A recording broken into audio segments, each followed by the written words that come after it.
Мисрапските българи. Там са представени няколко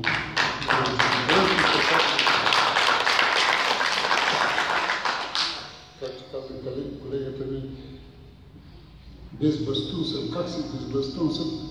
Няма да изкарам да ръча си. Ще ви го кажа. Едно лирическо стихотворение. От бетонни стени отграден на 10-тия горен етаж, аз ви чакам, елате при мен, птици, сънища, синкав мираж, ние ще литнем сънями към юг, там трептят призрецата сълзи и ръждясва тъгуващо полук под обраните жълти лози.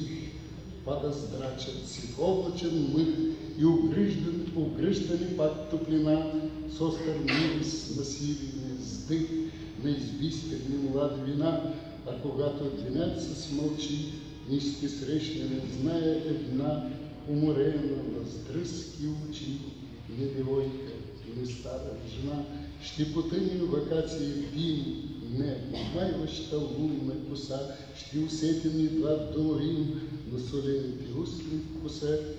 Мили спомени сънища ваш, аз оставам дори в този плен на 10-тия горен етаж, бетонни стени ограден.